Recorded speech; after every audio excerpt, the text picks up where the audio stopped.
Hey guys, Miss Jager here, and welcome back to World of Tanks. Woo! And welcome to the patch 9.17.1 test server. Huzzah!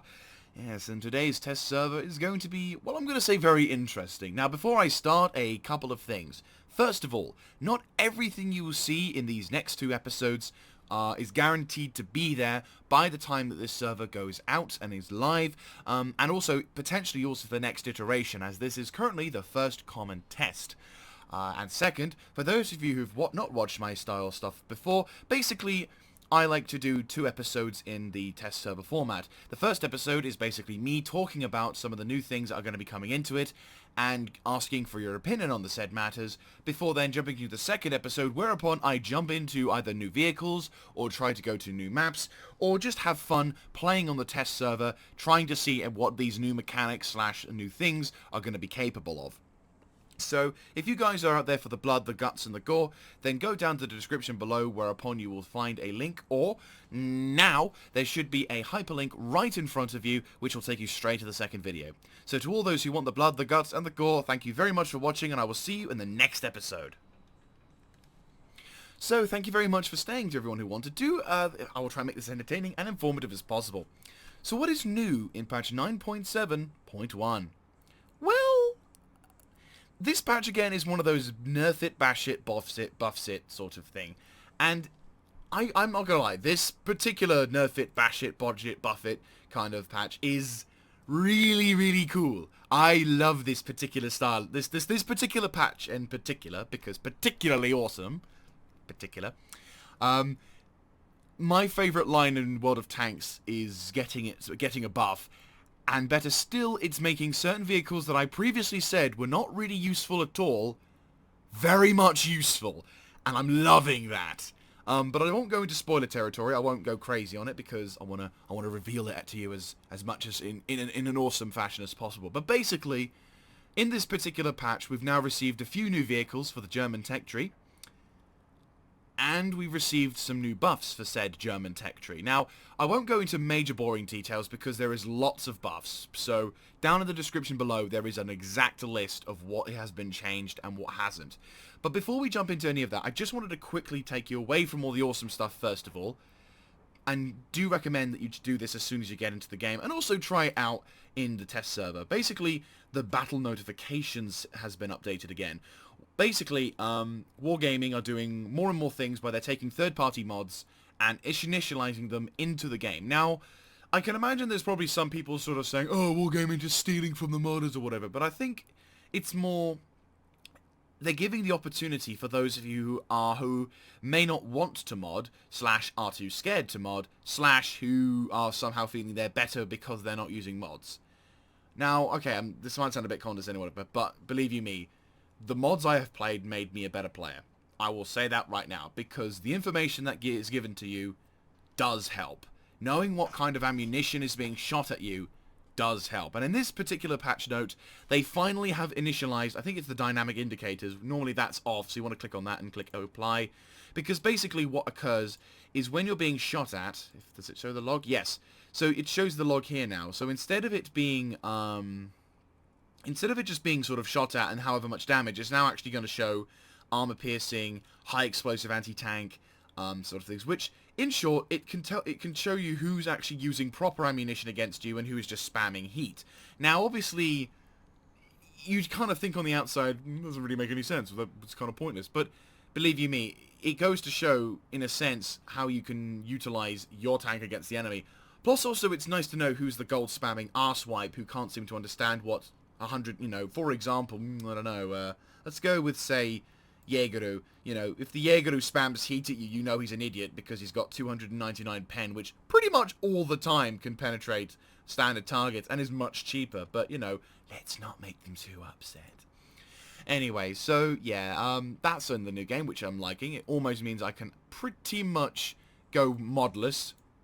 Almost. There's still a few UI things. And if they keep this simplified, stats section, I'm definitely going to get mods for that, because I really don't like this, personally speaking. Okay, so I've blabbered on enough about the reticles and the markers. Let's go on to the actual subject at hand, the vehicle buffs. Now in patch 9.7.1, 171. Bleh. Basically, a couple of new things have been buffed: the German tech tree and also the Japanese tech tree. The famous OI and OI experimental changes haven't been implemented as of yet. They may be implemented in future iterations. But two particular vehicles are actually getting a bit of a nice buff. In the form of a new gun. Now if we go to the Type 5, because that's the one I've been having a look at the most. We can just carefully... Where is it? There is it.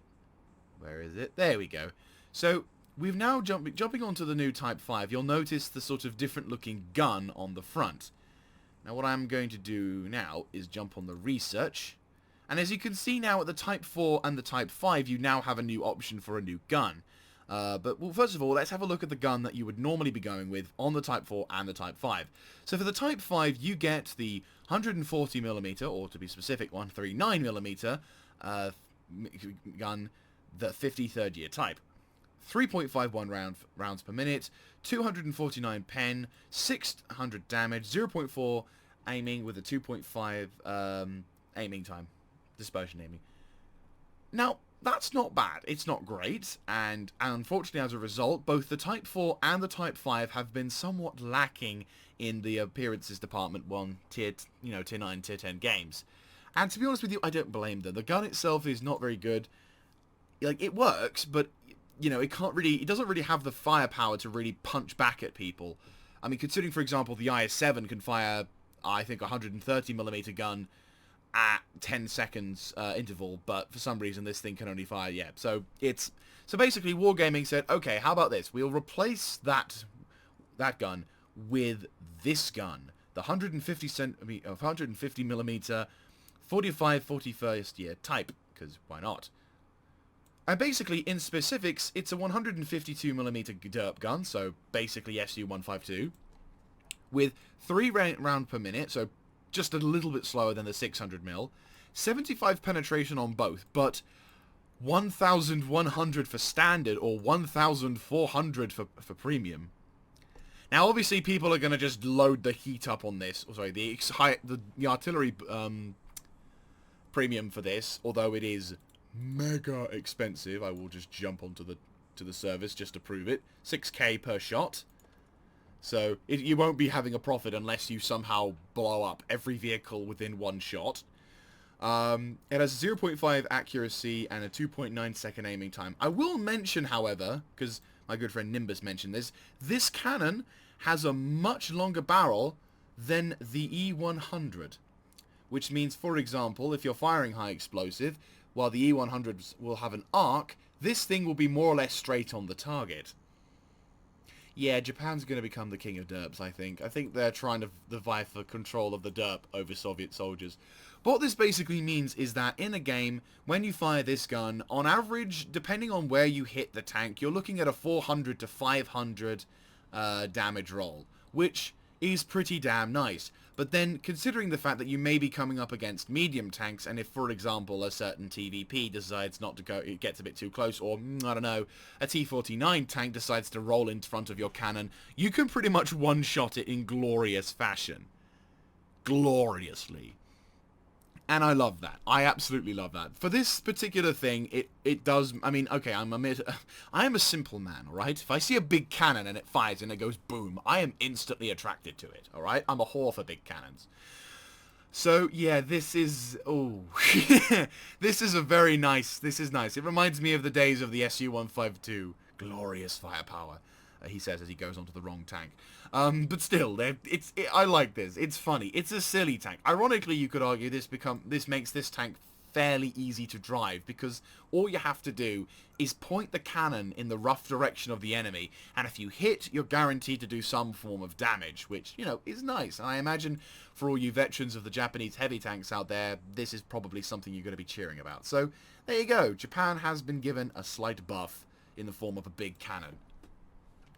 Okay, so now that I've talked enough about the Japanese, let's now finally get over to do the big thing, the Ving für das Vaterland! I won't go into details because there's a lot of things, but let's just say right now, if you go to the patch notes in the description, you will find a shit ton of updates and buffs and changes. Some of which are amazing, some of which I'm like, oh, for God's sake, because basically they've buffed vehicles I've spent God knows how long grinding. And now it almost makes me want to drive them again because it's like, well, let's see how good they are now. But I will list a few of the big ones, right?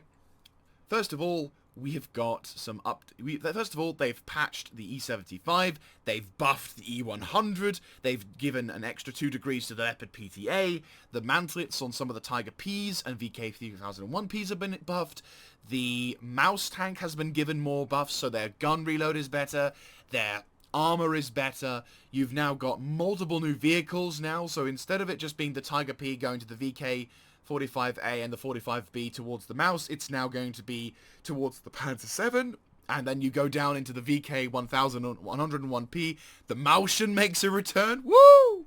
And of course, the Mouse tank has finally got itself a nice outro. So again, I'm loving this. This is freaking amazing. So let's start things off with have a look at the new tank. So I'm not gonna bore you, but just go check out the patch notes because there are so many buffs for the new German lines, high tier lines as well. Right. So boom, this is the VK101P, and it is kind of crap. Not gonna lie. I had originally recorded this before I drove this tank in the intent of having my first initial impressions, but it is crap. Or no, it is side-scrapable only. Let me just explain. Basically, this is obviously a this is like a very early sketch. The Mouse, version of the Mouse from 1942, so this is like old pre-blueprint sort of style. Obviously, for any of you veterans out there, there is probably a very glaring weak point up at the top, but then unfortunately when you go to survivability, you get given this. 200 on the front, 130 on the sides, 120 on the rear. The turret does not fare much better, being 220 on the front, 160 to the side, 140 to the rear. This particular tank, frontally, is useless to a degree, because if you're like top tier, and I'm meaning top tier, then maybe you might be able to utilize your armor in a more fashionable manner. But if you're the top tier in the game and you're going up against an equivalent tier tank, you're going to get penned. The IS-3 can pen you, Tiger 2 can pen you, loads of vehicles can pen you, unfortunately. So this vehicle is primarily a side scraper, and as I said, you're going to also have to hide that freaking humongous cupola on the top. I hate the fact that people thought cupolas were important back then. So unfortunately for the tier 8, the armor side of this thing does not favor you immensely. I'm hoping they do kind of change a few things of this tank. I mean, you have a shit ton of health, mind, so that is something to be good one. And you do get a pretty good gun. I will not, like, you're not too fast, unfortunately. You do weigh 121 tons with 3 equipment modules attached. Your traverse is not great. You're not a very fast vehicle. However, the gun is pretty nice. This is basically an early form, a tier 8 form, if you will, of a 128mm gun. You can see tier 6s with this tank, by the way. So, just imagine for a second you're in a tier 6 or tier 7 game, and maybe, I don't know, an easy 8 comes round the corner. Have fun. This particular tank, I've not driven this much at the moment. I intend to try and drive it more in the second episode. Well, to drive it more in the test server so I can provide a better description of this thing, but so far this thing really does lack in the armor department, and unfortunately because it's such a big target, people just love to shoot the cupola and all the frontal armor, so unfortunately this thing is not probably going to be a very enjoyable tank to grind through, but fingers crossed they kind of do a slight buff to it. Maybe they'll make it so that the armor is more resilient against shots, who knows. But yeah, for this particular vehicle, it's not looking too good. However, once you've researched through the line and you've spent 169,000 credits, that'll be lovely. That's the cheapest mouse I've ever heard. Once you 169,000 experience, you then get the Mauschen. Yes, if any of you guys remember way back when we were in a test server something, this is the Mausen, which has not got a 150mm gun, unfortunately. I will attest that to you now.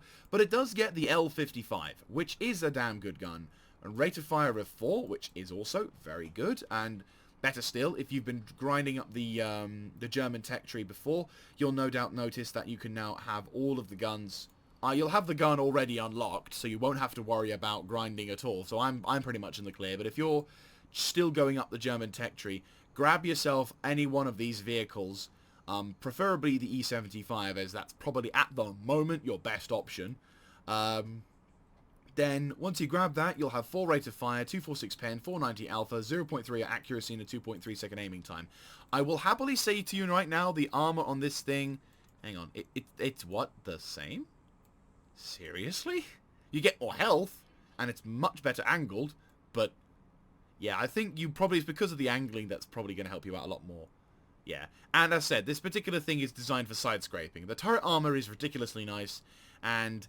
it can bounce a lot more. So, I mean, for any of you mouse drivers out there will know how to drive this thing. Same goes for the VK101P, but again, it's more or less, yeah, but I would personally see it a little bit more buffed. Again, Wargaming, could you give this maybe like 40 more, same level of armor up the front as maybe a turret? Because stuff can pen through that. No doubt. Stuff will be able to pen through that. Gun mantle it, flat side, you know, that sort of thing. But still, it's, you know, unfortunately there are 2 glaring weak points. The Tuma at the front and the Capola at the top. Both are not going to be good, so you have to angle probably like that with the turret facing this way. But still, makes it interesting. But yeah, no, as said, it's basically a tier 9 mouse. So not as good as the mouse, but still pretty damn good. And finally, going to the last of the new vehicles, you get this thing, the Panzer VII. Now, apparently the original plan was for the VK7201K to be the tier 10, but for some reason Wargaming elected to position the Panzer VII instead of the 72K. Now, the 72K does have a 150mm cannon, and apparently they were keeping the particular vehicle as a Clan Wars reward tank. So if any of you guys are angry, be angry at the Clan Wars people. They must have swayed the opinion. But as you can see, this tank, hang on, we'll just close that down. This tank pretty much is the power of all things. You do get a 200mm turret, but it's the Loewe turret, so as you can see, there's lots of lovely angles. It is a rear-facing turret, and I will happily attest to the fact that this thing is virtually impenetrable from the front, depending on what kind of weapon you've got, with the exception of something else. But it is a very effective vehicle, and it is... Any of you guys who love the VK4502B, you'll love this one. It's a very good, strong vehicle. Another good reason for this, though personally I'm not going to probably get this vehicle, is this. The L61 128mm cannon. 258mm of pen and 560 alpha. Now, for a tier 10, that's pretty damn good, and I'm very happy to see that. I mean, she's not invincible. High explosive spam is probably going to be this vehicle's most common demise, that or outflanking, or artillery, but I fear high explosive is just literally what everyone's going to start throwing at this thing. And for that, I'm sorry. But you know what of tanks. If it doesn't blow up within the first 2 shots, spam it premium or high explosive on it. Oh boy, I'm going to probably cause some ruckus in the comments section. But still, that's all the new vehicles that we have for the tech tree. So, not a bad array, really. You've got the Mausen, the VK101P, and the Panzer VII, all of which do make their impact on the battlefield known. And I'm very much looking forward to seeing some of these vehicles in the high-tier games. Probably not for some time, considering some people might not want to grab these things instantly, or there may be some people who love these things, but because they either have non-premium accounts, or because they don't have... or because their matchmaking isn't great or whatever, we may not see these things on the field once the patch goes out for probably at least a month or so, I reckon, before we get to, like, relatively decent levels of high-tier vehicles for this. But still, I'm looking forward to seeing these on the battlefield. Primarily this, though, because I can kill it.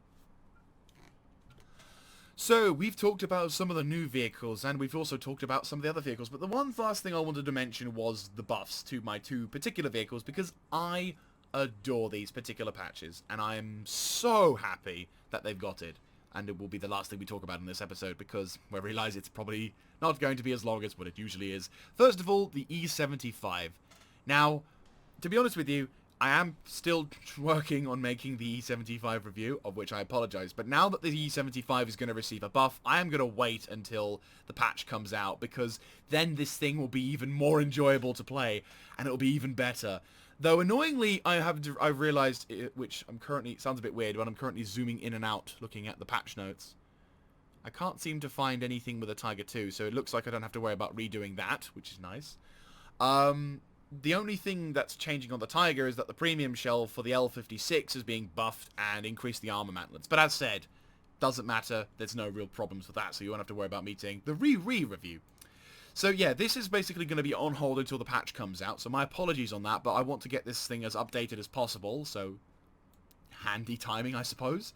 But no, basically what's happened is the dispersion of the gun has been affected, which is glorious. The gun handling characteristics is fantastic.